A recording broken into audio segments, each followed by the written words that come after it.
नमस्कार दोस्तों, आज हम आपको एफआईआर के बारे में बताएंगे। एफआईआर दो तरह से होती है। एक भौतिक रूप से थाने में जाकर एफआईआर दर्ज कराती है और दूसरी एफआईआर दर्ज कराई जाती है ईएफआईआर के माध्यम से।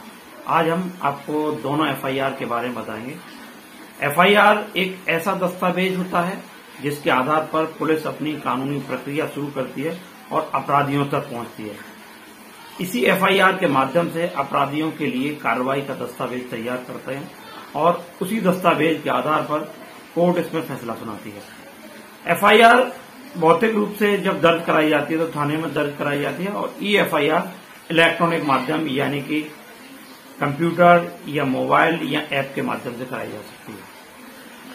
जैसा कि एफआईआर नामक शब्द आते ही हमारे दिलो दिमाग में थाने की तस्वीर सामने आ जाती है और सोचने लगते हैं कि कहीं न कहीं हमें थाने जाना पड़ेगा, थाने के चक्कर काटने पड़ेंगे, पुलिस से बात करनी पड़ेगी, बार्गेनिंग करनी पड़ेगी, आर्गुमेंट करना पड़ेगा और तब जाकर एफआईआर दर्ज हो पाएगी।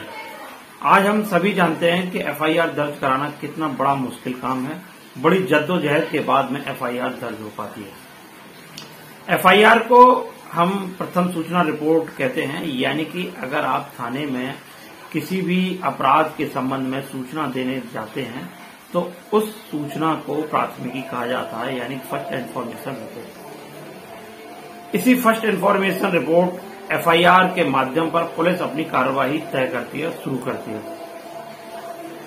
यहां हम बात करते हैं एफआईआर दर्ज कराने के लिए आपको बाकायदा एक लिखित में तहरीर देनी पड़ती है, प्रार्थना पत्र देना पड़ता है। सूचना पत्र के आधार पर ही फिर एफआईआर दर्ज हो पाती है। अब हम बात करते हैं ईएफआईआर की। ईएफआईआर कैसे होती है, कैसे वो काम करती है, कहां जाना होगा इसके लिए।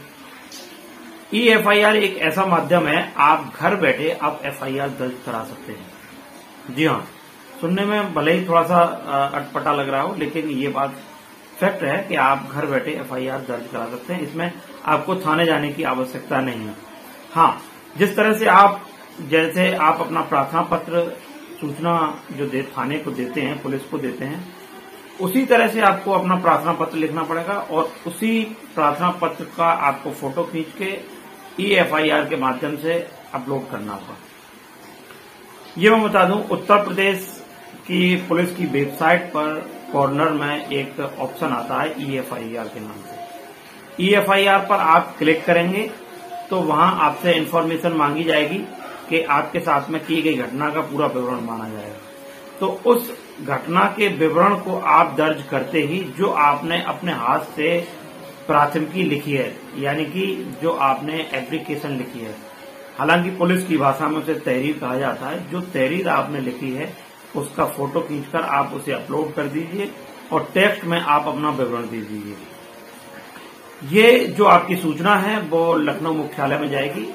लखनऊ मुख्यालय पर ईएफआईआर थाना खोला गया है।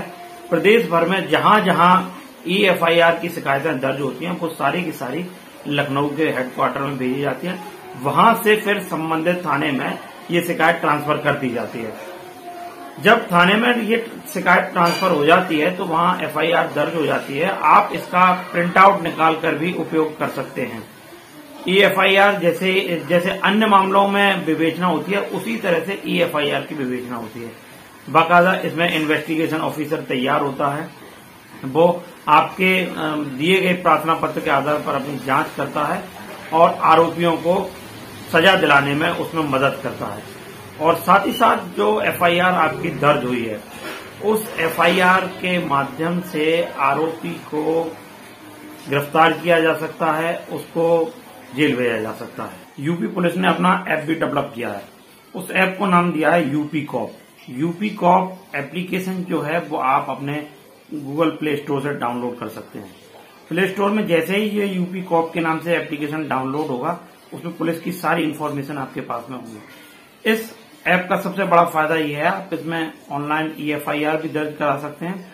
साथ ही साथ इसमें आप एफआईआर का डेटा भी ले सकते हैं। कहीं भी किसी भी थाने में एफआईआर दर्ज हुई है और आपको उसका एफआईआर नंबर पता है तो आप यहां से उस एफआईआर की कॉपी को डाउनलोड कर सकते हैं।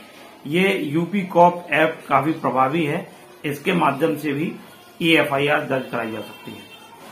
इसमें आपको विशेष तौर पर कुछ ध्यान देने की आवश्यकता भी है। जब आप एफआईआर दर्ज कराएंगे तो बशर्ते आपकी एफआईआर अज्ञात होनी चाहिए, मतलब उसमें जो आरोपी है, अभियुक्त है, उसको नाम नहीं आपको देना पड़ेगा। अज्ञात परिस्थितियों में ऐसी एफआईआर दर्ज कराई जाती है। मान लीजिए किसी का मोबाइल खो जाता है, पर्स चोरी हो जाता है, तो ऐसे मामलों में एफआईआर बहुत कारगर सिद्ध होती है। वहीं इसमें एक प्रावधान ये भी है कि अगर आपने झूठी एफआईआर कराई है तो आपके विरुद्ध कार्रवाई भी हो सकती है। ये विशेष ध्यान रखना है, जो हमारे लिए सहूलियत बनती है, कहीं न कहीं अगर गलत उसका इस्तेमाल करेंगे तो हमारे लिए मुसीबत खड़ी हो सकती है। तो आप जब भी एफआईआर कराएं, सत्य घटना पर आधारित कराएं और सत्य जानकारी पुलिस को दें। उसी के आधार पर आप एफआईआर कराएं, जिसके माध्यम से पुलिस सही दिशा में कार्य कर सके और सही आरोपी तक पहुंच सके। ये थी एफआईआर की जानकारी। आपको ये जानकारी कैसी लगी, वीडियो कैसा लगा, इसके बारे में मुझे जरूर बताएं।